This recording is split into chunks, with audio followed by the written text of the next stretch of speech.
Morning, everyone. I'm taking you on a walk with me. For those of you that don't know me, I'm LeMay Henderson. I'm a family physician. Worked most of my career, almost all my career of 27 years or so in northern Canada, remote Canada, rural areas. And I've been thinking a lot about young folks. I know this is not another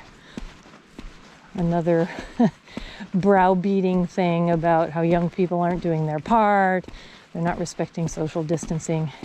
I mean, obviously I'm concerned about those things, whoever, regardless of age, etc. These are really simple and important measures. Of course, it feels like being browbeaten all the time with this recurring message. Wash your hands, keep 6 feet or 2 meters apart, social or physical distancing, don't touch your face, etc., etc. These are really important, though. These are extremely effective, simple public health measures that work based on how the virus is transmitted. And certainly I can reference I'm sure the vast majority of you by now are more than familiar with how this works. So back to young people. You know, I think that I share the concern about anybody, whether they're young or middle-aged or older, who's not following these measures, because obviously they're the most powerful tool we have in our arsenal to help slow this thing. I share the concern that many people, some of them younger, are not respecting these valid measures. But I'm not here to blame the younger generation. You know, I don't believe in this tribal kind of ageism. It's the same thing as being angry at certain races or countries or whatever. It's not going to help us. So, and I'd be a hypocrite if we're going to talk about age groups. You know, I'm middle-aged, and hey, people in my generation, the older generation, have certainly done our part in taking this planet in an unhealthy direction. I think this pandemic is just kind of the most recent acute manifestation of how we've set things up, our systems, how we've treated the planet, etc. So, and I know that there are many young people, I know of many examples of young people that are the ones trying to convince their middle-aged and older counterparts, relatives, friends, etc., of the seriousness of this COVID virus. And sometimes it's older people who aren't listening. What I do want to do is I want to urge all the younger people, with all your energy, your enthusiasm, your ingenuity, your creativity, to help us save this world, to flatten the curve, etc., which you've heard many times. And this is about your future. You are the future. And this is the planet, the situation, the system that you're going to inherit, for better or for worse. I mean, hopefully all of us, regardless of age, etc., are going to do our part to do helpful things and stop doing things that make things worse, whether we're talking about this pandemic or any other damage to the planet. Yes, we all need to practice these basic public health measures. You know, and I do want to say to some of you, young, middle-aged, or old, that, including young people, you are not immune. This is what concerns me. I'm hearing just a couple days ago, the public health officer for Canada came on and was saying their recent stats, you know, up to that point, just a couple days ago, were showing that about 30% of hospitalized people were younger, below 40. I realize some of you think 40 is old, but hey, the 20-somethings are in that group too.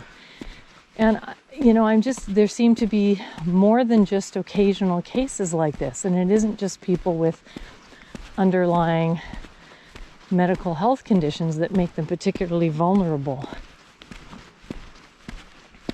So, that concerns me. Is that just a blip, or what's going on? That a significant proportion, 30% of the young people hospitalized, were younger.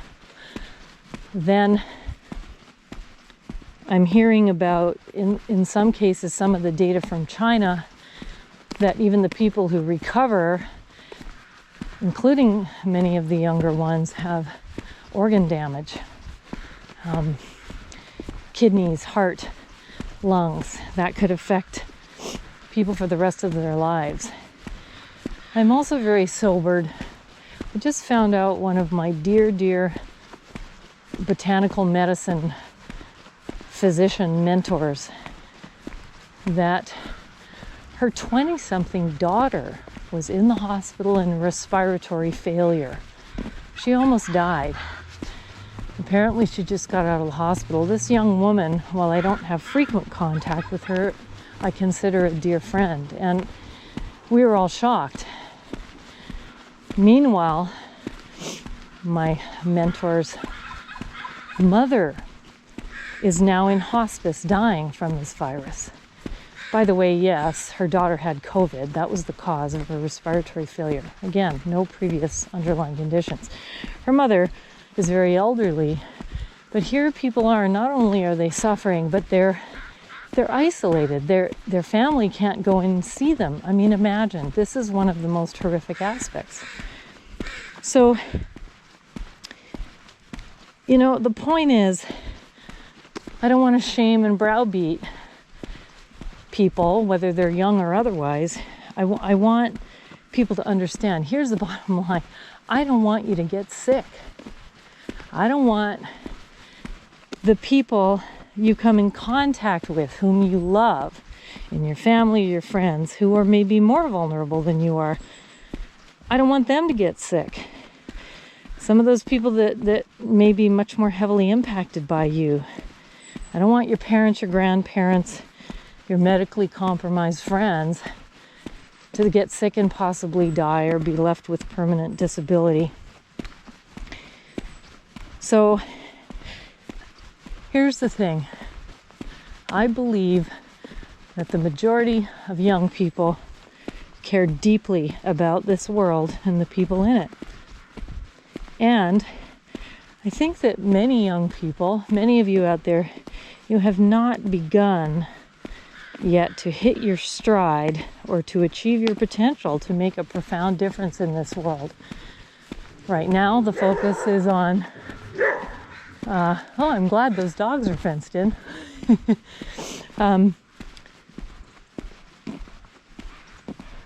So I think that there's so many ways that young people can contribute. You have more runway, more flexibility left,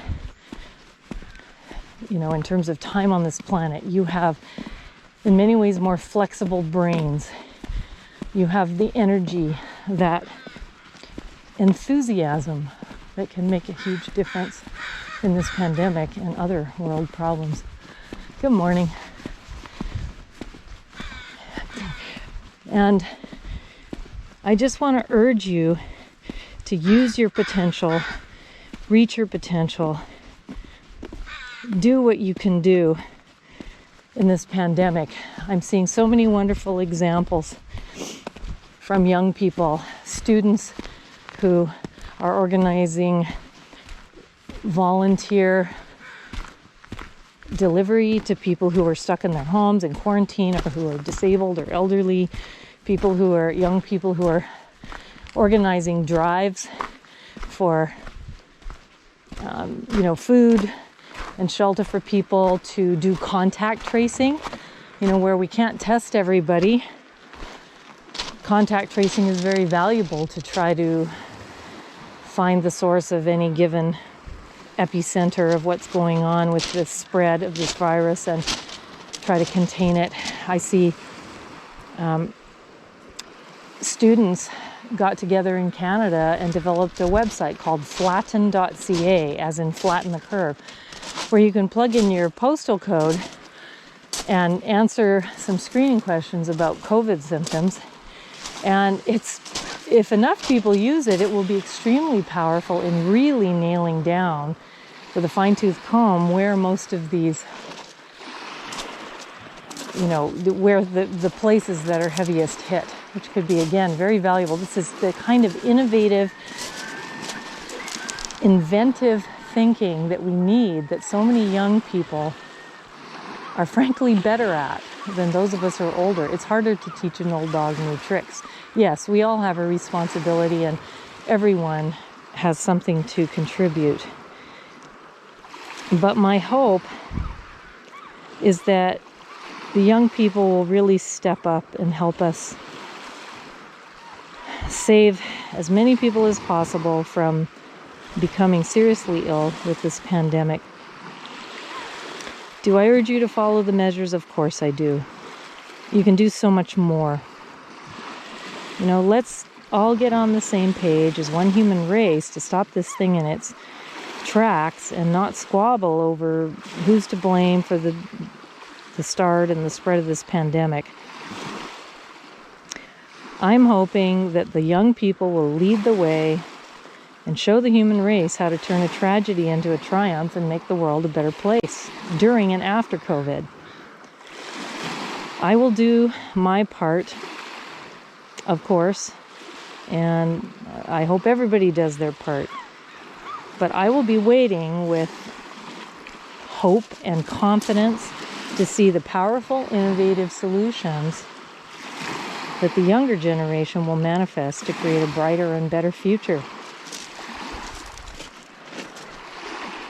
Go, young people. You got this.